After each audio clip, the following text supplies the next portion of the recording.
খেতে তো ভীষণ ভালো লাগে, কিন্তু কেমন খাবার খেতে দেখলে লোকে কি বলবে, তাই লোক লজ্জার ভয়ে পছন্দের খাবারকে একবারে বলতে পারি না যে পছন্দ করি।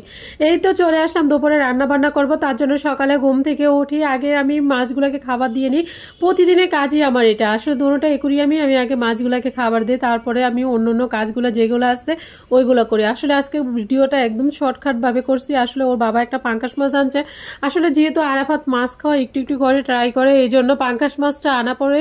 তো এই জন্য আমি কি করি, মাছটাকে আমাদের যতই মাছ আনুক সব মাছ কিন্তু কেটে আনে।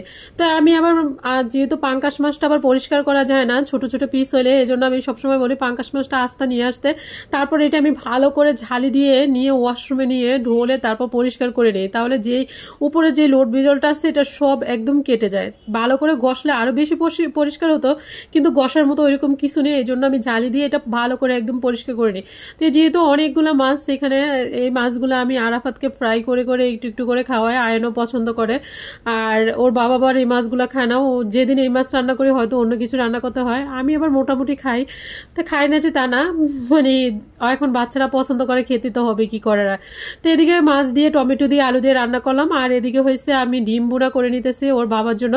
আসলে ডিমটা ফ্রাই, আজকে পেঁয়াজটা ফ্রাই একসাথেই বসা দিয়েছে। আজকে শরীরটা আমার এত বেশি খারাপ লাগতেছে কেন জানি না, সব কিছু সুস্থতা অসুস্থ আল্লাহর মেহেরবানি, আল্লাহর দান, হয়তো অসুস্থতা হয়ে গেছে, আবার কিছুক্ষণ পরে আল্লাহ সুস্থ করে দিবে। তো যাই হোক, সব কিছু মিলিয়ে আসলে এত বেশি কেন জানি আমার শরীরটা অনেক ক্লান্ত লাগতেছে। আমি আরাফাতকেও বকা দিয়ে ফেলছি, বকা দেওয়ার পরে প্রচণ্ড খারাপ লাগছে, কারণ আমি আবার ওদেরকে বকা দিলে আমার পরে প্রচুর পরিমাণ খারাপ লাগে। তো এই তরকারিটা খেতে কিন্তু এত বেশি টেস্ট হয়েছিল, কি বলবো। আমি এখানে লবণ দেখছিলাম, আসলে তরকারিটা এখনও খাওয়া হয় না, আমরা দুপুরের খাবার খেয়ে ফেলছি কালকে তরকারি দিয়ে, কারণ গ্যাস থাকে না, এই জন্য রান্না করতে করতে আমি 3টার পরে রান্না করি।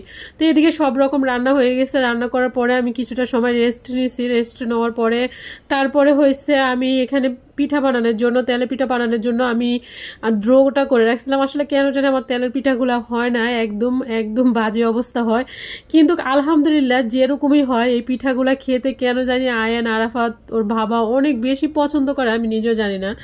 বলে কি তেলের পিঠার থেকেও অনেক বেশি মজা হয়েছে। আসলে সাইডগুলো একদম কড়কড়া হয়, ভিতরে দিয়ে ফাঁকা থাকে, তো ভিতরের অংশটাও কড়কড়া হয়ে যায়। তো পিঠাগুলা, তেলের পিঠা খেতে যতটা পছন্দ করে ওরা, তার থেকে বেশি পছন্দ করে আমার হাতের এই পিঠাগুলা। তা আমি যতবারই তেলের পিঠা বানাতে চাই না কেন, পিঠাগুলা কেন হয় না আমি জানি না, আমি সব রকম ট্রিক্স মেনে আমি পিঠাগুলা বানাই। তো আলহামদুলিল্লাহ যাই হোক, পিঠাগুলা যেরকমই হয়েছে তারপরে ওরা টিপটি মিটিয়ে খাইছে, এটাই আমার কাছে অনেক বেশি ভালো লাগছে। এই যে পিঠাগুলা আরাফাত অনেক বেশি পছন্দ করে, করা হয় সাইডে দেওয়া, ও খেতে অনেক বেশি পছন্দ করে। যাই হোক, ভিডিওটা কীরকম হয়েছে অবশ্যই কমেন্টে জানাবেন। আজকের মতো এই পর্যন্ত, কি সবাই ভালো থাকবেন, আল্লাহ হাফেজ।